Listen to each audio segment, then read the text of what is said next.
మకర రాశి వారికి సెప్టెంబర్ నెల ఎలా ఉంటుంది గురుగారు? మకర రాశి వారికి ఏలినాటి శని ప్రభావం జరుగుతుందమ్మా. కాబట్టి రాహువు మీనరాశిలో ఉన్నాడు, మరి శని వక్రించి కుంభరాశిలో ఉన్నాడు, గురుడు మనకి వృషభ రాశిలో ఉన్నాడు. కాబట్టి ఈ యొక్క రవి బుధులు ఇద్దరు కూడా మనకి సింహరాశిలో ఉండడం, అలాగే శుక్రకేతువులు ఇద్దరు కూడా కన్యారాశిలో ఉండడం, ఈ యొక్క కుజుడు మిథున రాశిలో ఉండడం, ఈ యొక్క మకర రాశి వాళ్ళందరికీ కూడా అనేకమైనటువంటి ఇబ్బందులు అనేటటువంటివి ఏర్పడడానికి అవకాశాలు ఉన్నాయి. ఏలినాటి శని వెళ్ళిపోతుంది కాబట్టి ప్రతి పని అవడం లేదండి అని బాధపడుతున్నటువంటి వాళ్ళు, నాకు ఇంట్రెస్ట్ ఉన్నాయి, ఇన్ఫ్లమేషన్స్ వచ్చినాయి, అరుగుదల లేవండి అనేటటువంటి వాళ్ళు డాక్టర్ల దగ్గరికి వెళ్ళడానికి కూడా బద్దకిస్తూ ఉంటారనమాట.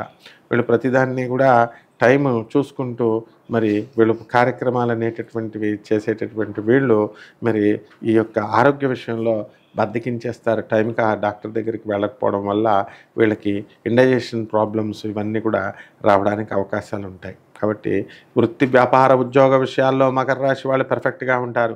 గృహ నిర్మాణాలు చేశారు, గృహాలు తీసుకున్నారు, వాళ్ళకి ఈఎంఐలు అన్నీ కూడా టైం కట్టేస్తూ ఉంటారు. మామగారులు వీళ్ళ దగ్గర అప్పులు తీసుకున్నారు ఒక 45 లక్షల దాకా, అవన్నీ కూడా ఈఎంఐలు కట్టట్లేదండి అని చెప్పేసి మామగారి మీద కోపంతో భార్యలను సాధించడము, భార్యల మీద కేసులు వేసేయడము, ఇలాంటివన్నీ కూడా పిచ్చి పనులన్నీ కూడా చేస్తూ ఉంటారు.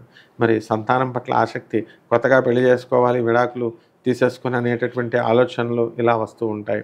అలాగే ఎవరైతే డైవర్స్ తీసేసుకొని ఉన్నారో అటువంటి వాళ్ళంతా కూడా సెకండ్ మ్యారేజీలకి రెడీ అయిపోతారు. సెకండ్ మ్యారేజీలన్నీ అయిపోవడానికి అవకాశాలు ఉంటాయి.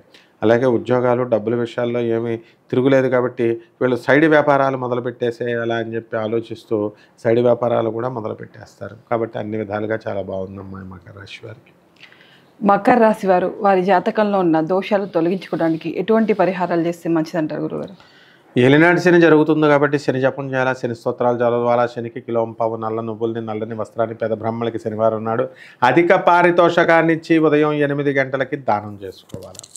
అలాగే నవగ్రహాల చుట్టూ దేవాలయం చుట్టూ తిరుగుతూ ఉండాలి. రావి చెట్టు చుట్టూ 108 ప్రదక్షిణాలకు తక్కువ కాకుండా వీళ్ళు ప్రదక్షిణాలు చేయాలి. దశమహావిద్యల్లో ఒకటైనటువంటి తారా అమ్మవారి యొక్క హోమాన్ని వీళ్ళు జరిపించుకోవడం ద్వారా వీళ్ళ ఇంట్లో ఈ యొక్క దోషాలన్నీ కూడా పరిహారం అవుతాయి.